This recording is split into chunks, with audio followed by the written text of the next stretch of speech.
Yeah, there you go. Well, my name is Jose. I'm from Colombia. I'm 18 years old. Yeah, I know, baby. Yeah. And I just want to share with you a short testimony that just happened Tuesday. And Scott Bonnie was preaching, and he basically preached about faith. And then at the end, he said and started mentioning different things that people, he made an altar call, so people started going to the front. And I don't know how many of you know, but I had back problems. Actually, I was going to become a volleyball player when I was 13. But I started having back problems. So after that, I just stopped playing sports, even work out, going to the gym, anything like that. And well, it hurts a lot. And at that day, that was Tuesday night. And he said, if you have problems in your back, come to the front. And I was just there seated, and to be honest and real with you guys, I didn't want to go to the front. Because, you don't know how many times I have been in the front. You don't know how many times I have let people pray for me. And nothing happened. And I truly believe in God, but when you're very trusting God and put your faith in Him, and then nothing happened, you get disappointed, you get discouraged. I didn't want to go to the front. So I started arguing with God. And I was like, no, God, I'm not going to the front. I don't want to get disappointed again. I want not to get discouraged again, because I know what's going to happen, nothing. So I don't want to go in front. And then God spoke to my heart. That was Tuesday. I had to preach on that Monday. He was like, hey, you preach about faith, and you're going to preach again on Friday, so you better go to the front. And so finally I went to the front, and to be honest, I was just being obedient. I didn't want it to. And when I was there, they were singing this song called Healer, and I believe that you are my healer. And just start singing that song and crying. And then just an environment of an atmosphere of faith started rising up at that same moment. And I just started declaring over myself, over my spine, you're gonna get it straight. Come on. You're gonna get it straight. Yeah. And I have here my x-ray, and I just want to show you guys. Come on. This is through the light will look better. But, this is me looking this side, and it just it looks like an S, basically. And this is my back looking, this way. And it just look as an S as well. And well, I don't know, some of you probably before I used to use something here that kind of helped me, but I thought some days I wouldn't let people even to hug me, because it just represent for me shame. It just represent to me something embarrassing.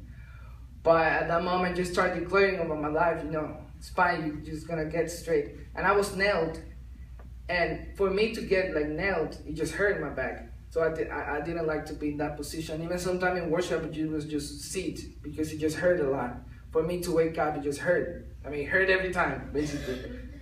So then I was nailed, and just suddenly the pain just left, and I was like, is this really happening? And then the next morning when I woke up, I was like, well, I just woke up without pain. And then Thursday morning, I didn't tell any of my friends that, God just really healed me. And then some of my friends, how many of you, when your spine is like that and gets straight, you get a little bit taller, right? So then some of my friends were like, hey, you look taller. And I'm like, well, then this is real. So don't let your past experience determine your future. Just believe from God. Believe. Don't let what you have lived until this point determine what you're going to believe from God. Amen. Just believe His word. So today we're going to talk about faith. Turn your Bibles, Matthew chapter 9, Thank you, Lord. verse 18. And faith is important to God. Faith is that important to God that God gave a whole chapter in the Bible just to give accolades and recognition to people that accomplished great things for Him because of their faith. Hebrews 11, what most theologians know as the Faith Hall of Fame. People that you and I admire, people as Moses, Abraham, Jacob, Isaac, Joshua, Joseph, just because of their faith. And God gives recognition to them. So faith is really important to God. So we're going to be reading in Matthew chapter 9. And we're going to see two aspects there about faith. First, faith is humble and faith is obedient. So Matthew chapter 9, verse 18. I'm going to be reading in New American Standard Bible just because it's easier. Nothing theological there. Okay, verse 18. While he was saying these things to them, a synagogue official came and bowed down before him and said, "My daughter has just died, but come and lay your hand on her, and she will live." So Jesus got up and began to follow him, and so did his disciples. Now go to verse 23.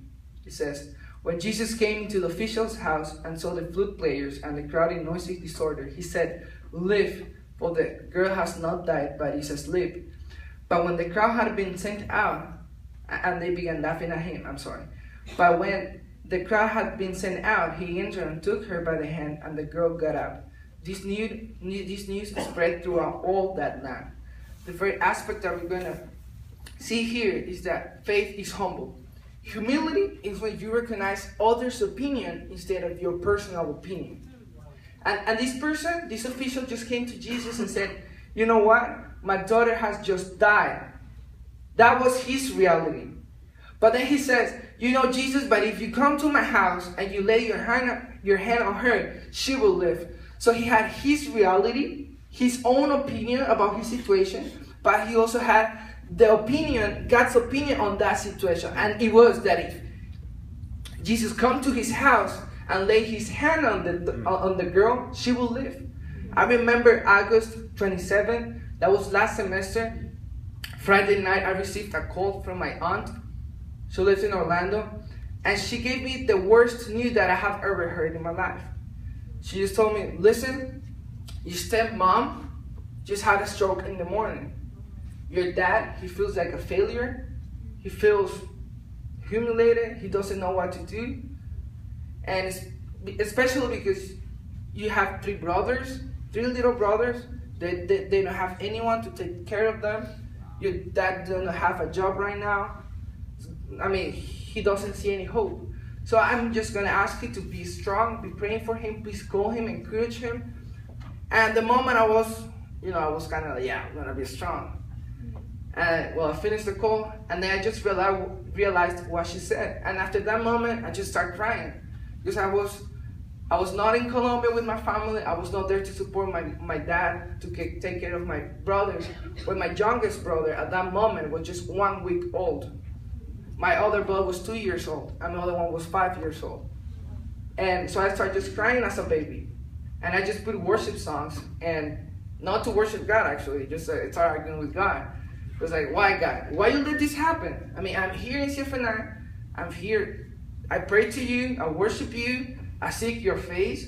My parents do the same exact thing. They pray to you. They worship you. They give their offerings. I mean, they do everything that's a Christian is supposed to do. Why you let this happen?" So I fell asleep, and the next morning I woke up. And when I woke up, I felt my eyes swollen. So I went to the bathroom, to wash my face. And at first, I didn't understand just what happened, like why I had my eyes swollen.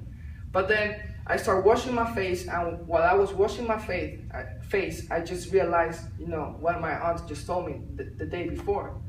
And I just wanted to start crying again. And then God spoke directly to my heart, and he said, "Are you going to still crying, or are you going to believe on me?" And I decided to believe on Jesus. Amen. So that exact day, I just started declaring what his word says about her. Yeah. And his word says that by his stripes we are healed. Yeah. So I didn't cry anymore. I just started declaring, you know what? You are going to walk. You are going to talk. You're going to open your eyes. Everything that the doctor said that she wasn't going to able to do, I started declaring over her. And I just said, you're going to walk. You're going to remember. You're going to get out of coma. You're going to live. You're going to be what God called you to be. You're going to do what God called you to do. And guess what? Next Friday, I received a call from my dad. He said, "Son, I have a good news for you." Told me that. Well, your stepmom just got out of coma. She opened her eyes. She started moving her hands. And now she walks. She take care of I don't know how she does it, just like grab my little brothers and everything. And she's fine. She's fine. Are you going to surrender to God, or are you going to surrender to your situation? That's good, boy.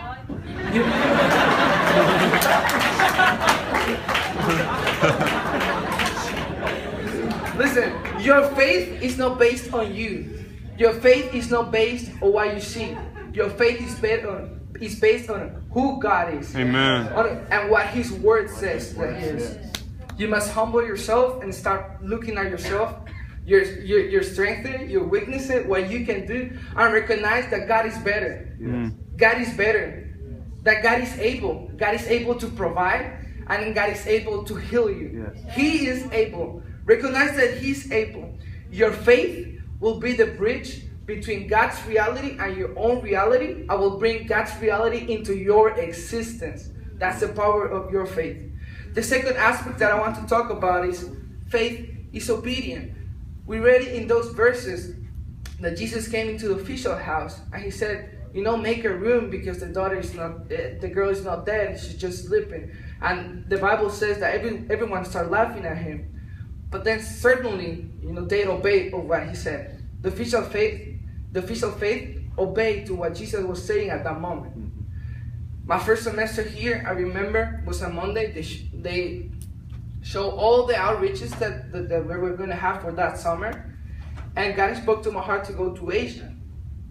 And I was, God, and I was just like, God, send me there. You're going to provide $5,300.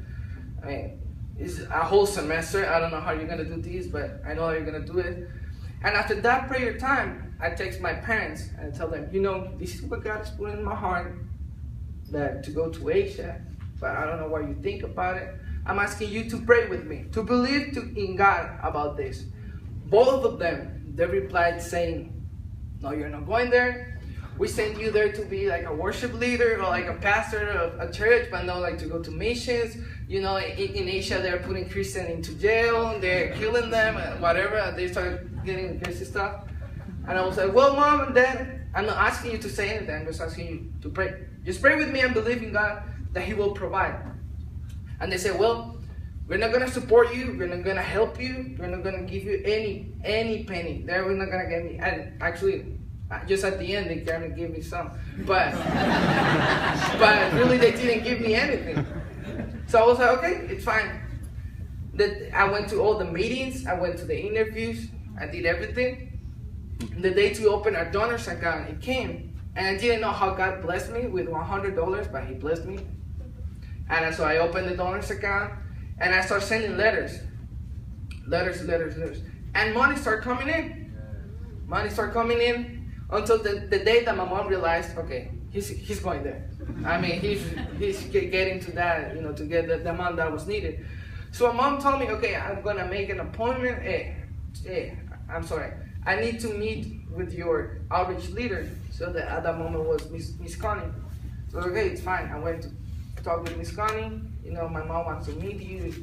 She wants to know who's leading the mission trip and everything. She was fine. We scheduled an appointment. We were gonna do FaceTime, and we went to her office, Miss Connie's office, and what I thought was gonna be like a conversation, kind of friendly, just to know each other, it just turned like kind of an interview, So my mom started asking her question like, "What's your name? What's your age? What have you done? What's your present? What's your future? Everything. What's your plans? Everything."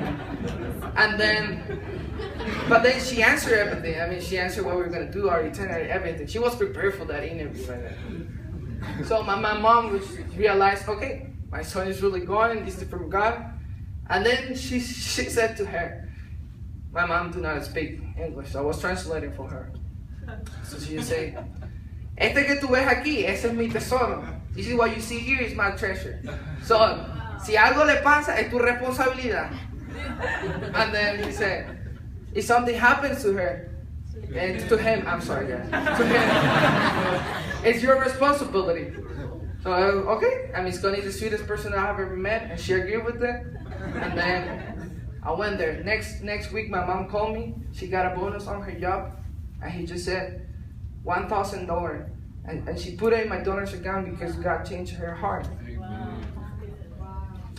And listen, at the end, I just didn't get 5,300. I get $2,000 more. And I put it for my next semester. Because God will always give you not only what you need, but He will give you abundantly. God will honor your faith, and He will give you abundantly. Amen. He will give you abundantly. Our God is a God of abundance. God's part is already given. It's here. His part is here. Now your part is just to believe what is here, and He will do it. You might not see Jesus in your circumstances, but certainly He will do it. Just do your part and be obedient and believe in Jesus. Yes. Your faith is not determined by your actions, but your actions are reflections of your faith. Faith does not question God. Doesn't question God. Don't question God. Just believe in Him and be obedient in it.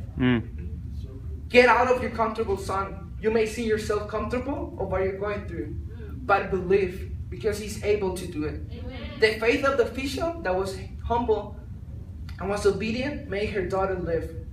I'm here to challenge you. Let your faith be humble and obedient. Are you going to see how your dreams get resurrected? Are you going to see how the blind see? How the sick is going to be healed? You're going to see miracles and healing taking place in your ministry because you let your faith be humble and obedient. Thank you.